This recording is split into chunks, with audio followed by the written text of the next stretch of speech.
Baik, yang pertama yang harus dilakukan, Ibu tenang, insya Allah yang berniat, niatnya sudah sampai, sudah tercatat sebagai pahala penuh di sisi Allah. Jadi kalau kita sudah berniat, maka pahalanya sudah sempurna di sisi Allah.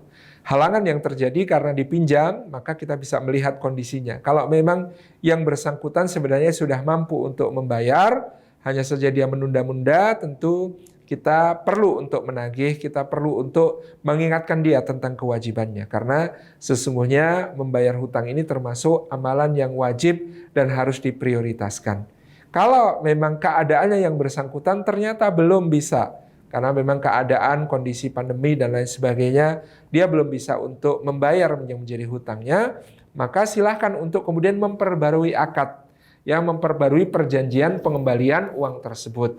Bisa misalnya dengan misalnya, terus gimana Mbak, mau dikembalikannya bagaimana? Tetap kan ini kewajiban. Aduh Mbak, sekarang belum bisa.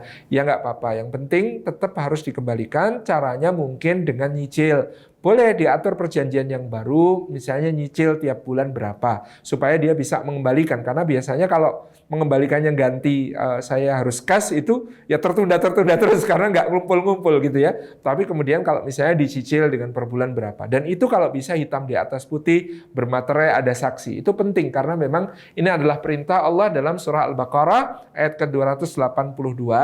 Utang piutang itu berapapun jumlahnya kalau bisa selalu tercatat, tertulis, ada saksi. Karena ini bagian dari keberkahan dari transaksi tersebut adalah sesuai dengan perintah Allah, yaitu teradministrasi dengan baik. Dan ayat tentang mengadministrasi transaksi tidak tunai supaya kemudian dia berkah, ini adalah ayat terpanjang dalam Al-Quran.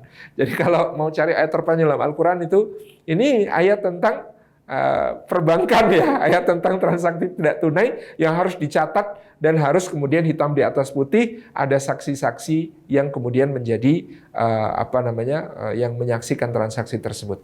Jadi insya Allah kalau dari sisi niat sudah sampai. Yang kedua, kalau memang dia sudah mampu untuk melunasi, ya silahkan ya ditagih ya. Yang ketiga, kalau memang dia belum mampu melunasi, maka tadi diperbarui perjanjiannya. Demikian, wallahu a'lam bishawab.